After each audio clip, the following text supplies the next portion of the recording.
हमारे गृहस्थ में घरों में पहले होता था, अब तो भगवान जाने, जी भी पहली रोटी तवा में गई तो वो निकाल करके पक्की रखी जाती थी गौग्रास के लिए, पहला रसोई में। तो इसमें लिखा प्रतिदिन स्वभोजनम, पहले स्वयं भोजन न करके गाय के लिए ग्रास निकालना चाहिए। आहार से एक रोटी निकाल कर गाय को देता है और स्वयं 3 रोटी भले पाले 1 रोटी गाय को दे दी, तो बोले उसकी दुर्गति नहीं होगी, अर्थात उसके अंदर भाव बढ़ता चला जाएगा भगवान की भक्ति में। जो प्रतिदिन गौग्रास निकालता है, अर्पित करता है, तो उसको अग्निहोत्र करने का फल मिलता है, उसके पितरों को तृप्ति मिलती है और समस्त देवताओं के पूजन का फल मिल जाता है जो गौग्रास निकालता है। यदि गाय हरी हरी घास चर रही कहीं और तुमने डंडा ऊपर प्रहार किया और लाठी मारी तो तुम्हारे पितर खोपड़ी के बल नरक जाने के लिए तैयार हो गए। यदि घर में गाय बंधी है और भूखी है और प्यासी है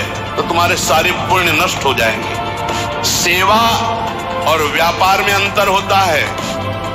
गौ सेवा के बहाने से धन का जो दान लेना है और उसका अपने में प्रयोग करना है, मैं पितरों सहित नरक जाना है, लिख लो।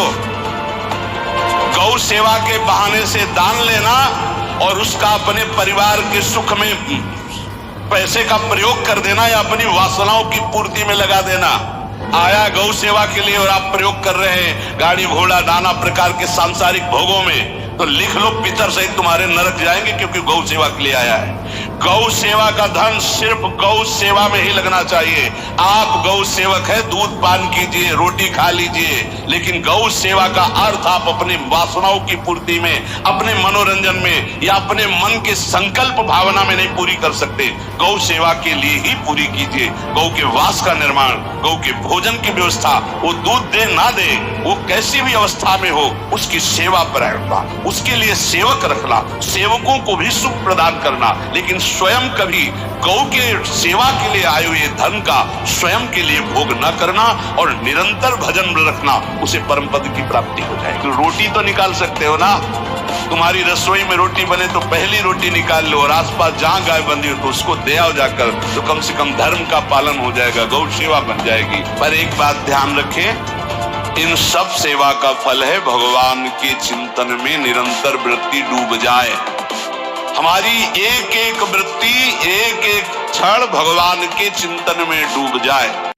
गौओं की परिक्रमा करने से, जैसे आप प्रभु के बिहारी जी के मंदिर की 4 परिक्रमा करें तो जो फल आपको मिलेगा वही गाय की 4 परिक्रमा कर लें तो आपको प्राप्त हो जाएगा। गौ की प्रदक्षिणा से, गावः प्रदक्षिणी कार्यावंदनीया ही नित्यशः, जो रोज गाय को प्रणाम करता है और गाय की प्रदक्षिणा करता है तो भगवत प्रदक्षिणा का उसे फल प्राप्त होता है। जहां गौएं विराजमान होती हैं वो बड़ा पवित्र दिव्य तीर्थ स्थल माना जाता है।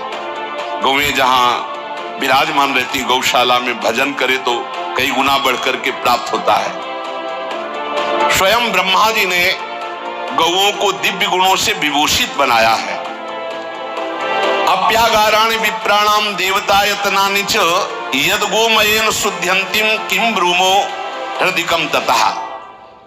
गाय के गोबर से जहां लेपा जाता है वहां जिस देवता का आवाहन करोगे वही देवता आकर विराजमान हो जाएगा। अपवित्र भूमि में भी यदि गाय के गोबर का लेप कर दिया जाए तो परम पवित्र मानी जाती है। गाय बहुत पवित्र, जहां वो बैठती है, जहां वो मूत्र त्याग करती, गोबर त्याग करती, वो स्थान तीर्थ तुल्य पवित्र माना जाता है। गाय बंदी हो घर में, वो प्यासी है और भूखी है, तुम्हारे सुकृत नष्ट हो जाएंगे। तृषिता गौर गृहे बद्धा, क्योंकि तुम्हारे पास है, सेवा करना चाहिए।